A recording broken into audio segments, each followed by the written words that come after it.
Class 10th में trigonometry के height and distance एक ऐसा जानदार शानदार मज़ेदार टॉपिक है जिसमें आप कार भी चलाते हैं, कार का स्पीड फाइंड करते हैं, आप जहाज़ चलाते हैं, आप जो है प्लेन उड़ाते हैं, आप पतंग उड़ाते हैं, पतंग की ऊंचाई, पतंग के डोरी की लंबाई, बहुत सारे मज़ेदार क्वेश्चन उसमें आपको मिलते हैं बनाने को। और ऐसे मज़ेदार क्वेश्चन के सीरीज में एरोप्लेन से संबंधित भी 2-3 तरह का क्वेश्चन आपको जनरली मिल ही जाता है। एक तो ये मिल जाता है, जैसे मान लिया कि कोई एरोप्लेन उड़ रहा है कहीं पे, आप कहीं पे खड़े होकर उसको एब्जॉर्ब कर लिए, अच्छा यहाँ पे उड़ रहा है, और कुछ देर बाद जो है वही एरोप्लेन कहीं और चला जाएगा। अब स्वाभाविक है, आकाश में अस्थिर तो रहेगा नहीं, एक रुका तो रहेगा नहीं, उड़ते रहेगा, उड़ते हुए आगे निकल जाएगा। अब आगे निकल जाएगा कुछ दूर, कुछ टाइम हम नोट कर लेंगे, एंगल ऑफ एलिवेशन नोट कर लेंगे, तो बिना ड्राइवर तो होता नहीं, सॉरी, बिना पायलट से पूछे या बिना रडार के भी हम उस प्लेन का स्पीड जनरली फाइंड कर सकते हैं, है ना। हाइट भी फाइंड कर सकते हैं। तो कुछ भी फाइंड करने के लिए आपका हाइट एंड डिस्टेंस कहता है भाई हमको एक एंगल दे दो और एक मेजरमेंट दे दो, बस एक मेजरमेंट, है ना। ओवरऑल आप समझते हैं कि हाइट एंड डिस्टेंस में हमको राइट एंगल ट्रायंगल फॉर्म करना होता है। उस राइट एंगल ट्रायंगल अगर फॉर्म कर लिए तो परपेंडिकुलर, बेस, हाइपोटेनस, 3 के अलावा कुछ होता ही नहीं है। तो इस तीनों में से कोई एक किसी बहाने दे दो भाई, डायरेक्ट या इनडायरेक्ट, और एंगल साथ में दे दो, हम बाकी सब कुछ निकाल देंगे, आपको जो भी चाहिए, है ना। तो स्पीड से संबंधित क्वेश्चन आपको एरोप्लेन में भी मिलेगा, जहाज में भी मिलेगा, कार में भी मिलेगा। तो आज हम देखते हैं एरोप्लेन से संबंधित स्पीड, यानी अभी जो समझाएं सिचुएशन कि आप किसी मैदान में खड़े हैं, किसी एरोप्लेन को किसी पल एब्जॉर्ब किए और ठीक कुछ देर बाद वही एरोप्लेन कहीं और चला गया, वहाँ का कुछ एब्जॉर्ब, वहाँ फिर एब्जॉर्ब किए, दोनों एब्जॉर्बेशन के अकॉर्डिंग एंगल ऑफ एलिवेशन या एंगल ऑफ डिप्रेशन आप फाइंड किए और आप जो है स्पीड उसका पता लगाने का प्रयास कर रहे हैं। तो चलिए देखते हैं क्या क्वेश्चन है। एरोप्लेन से संबंधित 2-3 क्वेश्चन करने का प्रयास करेंगे। पहला क्वेश्चन देखते हैं। तो वेलकम टू समाधान सीरीज ऑफ आदित्यांजलि मैथ। आज फिर से लेके आ गए आपके लिए हाइट एंड डिस्टेंस का बहुत ही जानदार क्वेश्चन, एरोप्लेन से रिलेटेड क्वेश्चन है। पढ़ते हैं, समझाते हैं, फिर फिगर बनाते हुए आपको सॉल्यूशन भी दिखाते हैं।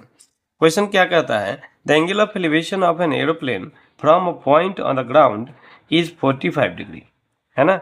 यही जो समझाए थे सिचुएशन कि ग्राउंड पर किसी पॉइंट से किसी प्लेन का, एरोप्लेन का एंगल ऑफ एलिवेशन 45 डिग्री बनता है। आफ्टर फ्लाइंग 15 सेकेंड्स, 15 सेकेंड वो उड़ता है, तब जो है the angle of elevation changes to 30 degree. अब 45 से घट के एंगल ऑफ एलिवेशन 30 डिग्री हो जाता है। If the aeroplane is flying at a height of 2500 metre, अब एरोप्लेन कितना ऊंचाई पर उड़ रहा है, सो आपको बता दिया कि 2500 ऊंचाई के 2500 मीटर ऊंचाई पर ये उड़ रहा है। Find the speed of the aeroplane, aeroplane का स्पीड आपको फाइंड करना है। तो बहुत मज़ा आने वाला है इस क्विज सोल्यूशन में। चलिए देखते हैं करना क्या चाहिए। फिगर ड्रॉ करते हुए आपको समझाते हैं। एरोप्लेन का फोटो नहीं बनाएंगे, एरोप्लेन के बदले पॉइंट ही आपको दिखाएंगे, ये ए पॉइंट पर है, ये बी पॉइंट पर है, ऐसे, ठीक है। फिगर बनाते हुए समझाते हैं आपको। सबसे पहले जो क्वेश्चन था उसके अकॉर्डिंग फिगर ड्रॉ कर दिए कि एक प्लेन बी पोजीशन पर है, जहां हम देखे थे एंगल ग्राउंड के पॉइंट ए से कि एंगल ऑफ एलिवेशन 45 डिग्री बन रहा था।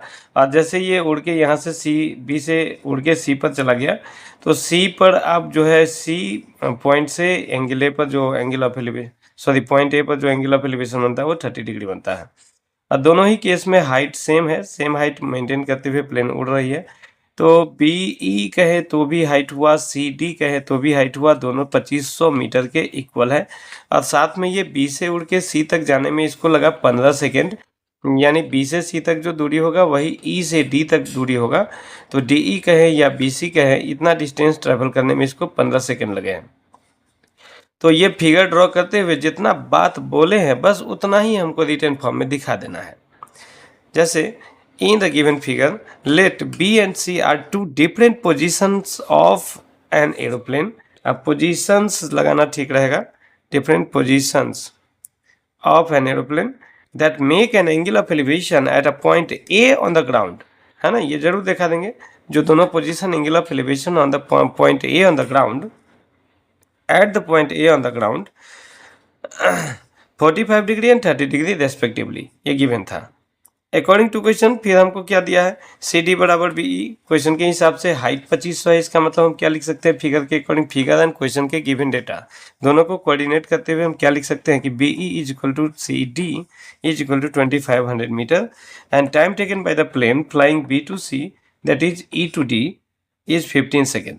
इतना तो हमारा गिवन इन्फॉर्मेशन था, इतना तो हम पहले लिख देंगे। फिगर भी इतना शो कर रहा है हालांकि, लेकिन सिर्फ फिगर बना के छोड़ देने से वो 100% तो नहीं ही माना जाएगा। जो भी फिगर हम बनाए हैं उसी बात को बस रिटन फॉर्म में लिख देना होता है। ये लैंग्वेज आप थोड़ा चेंज भी कर सकते हैं, बस ध्यान रहे कि जो फिगर बनाए हैं, जो क्वेश्चन में दिया है और जो हमको फाइंड करना है वही हमको अपने भाषा में लिख देना है। तो जो गिवन डेटा था वो तो हम लिख चुके हैं, जो फिगर था क्वेश्चन के अकॉर्डिंग वो भी बना चुके हैं।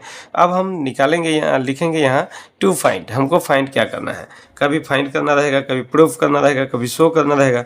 तो जो भी करना रहे उसके पहले टू लगा के हम स्टार्ट करेंगे क्वेश्चन। तो हमको यहाँ फाइंड करना है स्पीड ऑफ एरोप्लेन। तो हम लिखेंगे टू फाइंड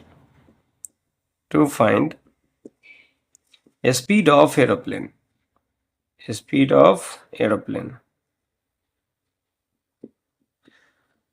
अब देखिए कितना स्वाभाविक क्वेश्चन है ये। आपको टाइम दे दिया है कि यहाँ से यहाँ जाने में इसको 15 सेकेंड लगा है और आप डिस्टेंस निकाल लेंगे। ये डिस्टेंस जो गिवन है ये आप निकाल लेंगे। इसका भरपूर जुगाड़ दिया है। वो कैसे जुगाड़ दिया है, एंगल ऑफ एलिवेशन दोनों ही पोजीशन में दिया हुआ है और हाइट दिया हुआ है। तो जो दो ट्रायंगल बन रहा है उसमें एक साइड तो आपको ऑलरेडी गिवन है, तो राइट एंगल साइड में 45 के इक्वल आपको BE है, तो BE परपेंडिकुलर हो गया, परपेंडिकुलर आपको 2500 मीटर हो गया। ऐसे ही अगर आप 30 डिग्री के सामने वाला साइड देखेंगे CD, तो ये भी परपेंडिकुलर का काम करेगा और ये भी 2500 मीटर है। तो आप जो है पूरा AE निकाल सकते हैं, फिर AD निकाल लेंगे और AE निकाल लेंगे। दोनों में जो भी आपको इच्छा हो वो पहले निकालेंगे और जो भी मन है वो बाद में निकालेंगे। लेकिन दोनों निकालेंगे और दोनों निकालने के बाद हम पूरे AD से AE को घटा देंगे तो हमको बचेगा क्या, DE। और यही DE तो चाहिए और ये DE डिस्टेंस हमको मिल गया। टाइम गिवन है तो डिस्टेंस बाय टाइम ही तो स्पीड होता है। तो चलिए देखते हैं कैसे सॉल्व करें इसको। तो फटाफट इतनी बातों का स्क्रीनशॉट लीजिए, इसको इरेज करते हैं, फिगर रहने देते हैं और सॉल्यूशन को आगे बढ़ाते हैं। सॉल्यूशन के नाम पर हम क्या करने वाले हैं, सॉल्यूशन के नाम पर जो समझाए हैं कि दोनों ट्रायंगल में बारी बारी से आएंगे, तो आपकी मर्जी जिसमें पहले आ जाइए। हमारी मर्जी हो गई पहले हम छोटे वाले में आ जाते हैं। तो इन ट्रायंगल AEB में क्या हो जाएगा, तो देखिए BE परपेंडिकुलर होगा, इस 45 डिग्री को हमको यूज करना है। तो इस 45 डिग्री के लिए BE हो गया आपको परपेंडिकुलर और AE हो गया आपको बेस। तो परपेंडिकुलर बाय बेस हमको चाहिए। परपेंडिकुलर बाय बेस कहाँ आता है, तो 10 में आता है। अब ट्रायंगल AEB में क्या हो गया, फिर tan थीटा यूज करेंगे तो tan theta is equal to perpendicular by base यानी BE बाई AE हो जाएगा। तो tan 45 डिग्री, थीटा के बदले 45 डिग्री बराबर BE बाई AE। अब BE का वैल्यू 2500 मीटर हम यूज कर देंगे यहाँ पर। तो tan 45 होता है 1 और BE के बदले 2500 metre is equal to AE। अब आप बाई क्रॉस मल्टीप्लीकेशन देख सकते हैं AE इज इक्वल टू क्या 2500 मीटर। हाँ, इसको आप दिखा देंगे तो ज़्यादा बेटर रहेगा, चूंकि BE is equal to 2500 metre given. Was given भी लिख सकते हैं आप, इज गिवन भी लिख सकते हैं, ठीक है। तो एक इक्वेशन बना के रख लिए और हमको मिल गया AE। अब हमको दूसरे ट्रायंगल में, बड़े वाले ट्रायंगल में मिल जाएगा AD से AE घटाएंगे, अपना काम हो जाएगा। तो चलिए बड़े वाले ट्रायंगल में आते हैं। तो इन ट्रायंगल ADC क्या है, तो एंगल ऑफ एलिवेशन 30 डिग्री है, तो tan 30 यूज कर लेंगे। क्यों, क्योंकि यहाँ भी मामला है परपेंडिकुलर और बेस वाला। तो परपेंडिकुलर बाय बेस यानी परपेंडिकुलर tan 30 इक्वल टू हो जाएगा परपेंडिकुलर CD और बाई बेस AD, तो CD बाई AD। अब CD का वैल्यू अगेन पुट कर दिए 2500 मीटर, क्योंकि CD या BE दोनों तो हाइट ही है, सेम ही है, यूनिफॉर्म हाइट पर उड़ रहा है 2500 मीटर। और इधर tan 30 का वैल्यू 1/√3। तो इस तरह से जब बाई क्रॉस मल्टीप्लीकेशन हम आगे बढ़ें तो क्रॉस मल्टीप्लीकेशन से 1 इंटू AD यानी AD is equal to 2500 metre into √3, 2500 metre, ये आपको AD आ गया। तो बहुत अच्छे ढंग से आप इतना बात समझ चुके होंगे कि दोनों डिस्टेंस तो हमको ईजिली आ गया, लेकिन वो डिस्टेंस नहीं आया जो हमको चाहिए। तो पहले हम वो डिस्टेंस कैसे लाएं, तो जैसे समझें वैसे ही लाएंगे। तो अब हमको चाहिए देयरफॉर ED, जो DE लिखिए चाहे ED, आपकी मर्जी है, DE ज़्यादा अच्छा रहेगा। DE इज इक्वल टू क्या हो जाएगा, तो AD माइनस ए ई। अब वैल्यू पुट कर देंगे, ए डी का वैल्यू कितना है 2500√3 और उसका वैल्यू था 2500। मीटर दोनों में था इसलिए कॉमन ले लेते हैं।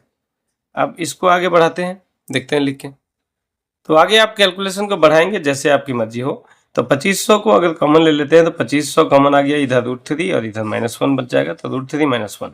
अब √3 का वैल्यू 1.732 1.732 ये पुट कर देंगे तो 1.732 -1 इतना मीटर। तो 1.732 से 1 सब्ट्रैक्ट करेंगे तो स्वाभाविक सी बात है 0.732 आएगा। अब इस दोनों को मल्टीप्लाई करेंगे तो 1830 मीटर आएगा। अब 1830 मीटर आपको डिस्टेंस मिल गया, मन खुश हो गया। अब क्या चाहिए, टाइम पहले से पता है, डिस्टेंस भी पता चल गया, तो डिस्टेंस बाई टाइम कर देंगे, स्पीड आ जाएगा। और उससे भी मज़े की बात है कि डिस्टेंस यहाँ मीटर में है और स्पीड सेकेंड में है, तो मीटर पर सेकेंड आ जाएगा। और आपको चाहिए होगा किलोमीटर पर आवर में, तो उसको 18/5 से मल्टीप्लाई कर देंगे, किलोमीटर पर आवर में भी आ जाएगा। तो चलिए इसको एरेज करते हैं, फटाफट स्क्रीनशॉट लीजिए और इसी कैलकुलेशन को आगे बढ़ाते हैं। अब आगे क्या बढ़ाएंगे, आगे यही बढ़ाना है हमको कि स्पीड ऑफ एरोप्लेन क्या होगा। तो लिख देंगे now speed of the aeroplane equal to distance by time. तो डिस्टेंस आपको मिल चुका है, टाइम पता है, तो डिस्टेंस की जगह हम क्या पुट कर देंगे, डिस्टेंस की जगह हम पुट कर देंगे 1830 मीटर और टाइम के बदले क्या पुट कर देंगे 15 सेकेंड। काट दीजिए आप, मीटर पर सेकेंड में स्पीड आएगा 15 से 15 1 जा 15 बचा 3 3 पर 3 33 15 2 जा 30 फिर 3 3 पर 0 30 3 पर 0 30 15 2 जा 30 122 मीटर पर सेकेंड। ये आपका स्पीड आ गया। ठीक है, तो उम्मीद करते हैं ये सॉल्यूशन बहुत अच्छे ढंग से आप समझे होंगे और एरोप्लेन से संबंधित और भी टाइप के क्वेश्चन बनते हैं तो उसको अगले वीडियो में लेके आते हैं आपके लिए। ये वीडियो लंबा हो जाएगा तो आप